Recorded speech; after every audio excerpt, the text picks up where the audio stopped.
So you want to be an LCK fan. Worlds is coming into view on the road ahead, and for whatever reason, you're not as in the loop as you'd like to be. Let's fix that.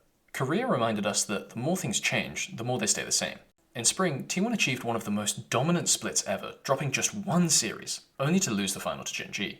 Summer spiced it up a little bit as KT Rolster had an even more dominant regular season than T1, only to then lose twice to T1 in playoffs before T1 once again lost the final to Gen.G. In fact, by the end of playoffs, Spring and Summer finished exactly the same way, with HLE 4th, KT 3rd, T1 2nd, and Gen.G 1st. Beginning with the now back-to-back-to-back champs, Gen.G are the definition of stability. Everyone knows about the Church of Chovy and his 1 billion CS per minute, but the rest of the team are all ridiculously consistent as well. It feels like they must be glaciers with the amount of ice they have in their veins. None of them will ever solo lose a game, and that's why they're so damn good when it comes to crunch time, as teams crack under the pressure to not make any mistakes, because they know Gen.G aren't going to. While they did have a bit of a rough showing at MSI, I think Worlds will be better for them, as a shift in the meta away from facilitating mid laners like Annie, Ari, and Lissandra, towards more carry-oriented picks like Tristana, Jason, Yone, can only be a good thing when you've got Chovy on your team.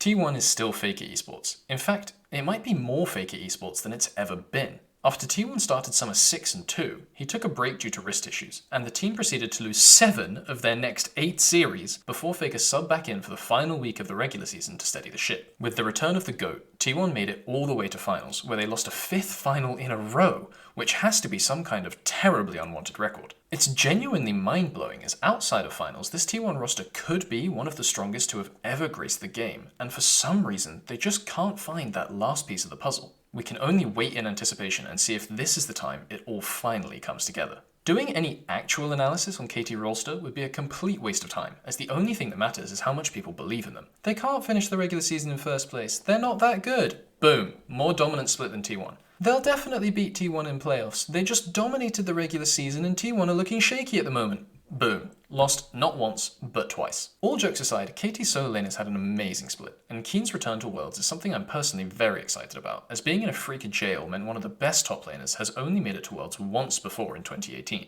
the year the LCK fell. Lastly, D plus Kia.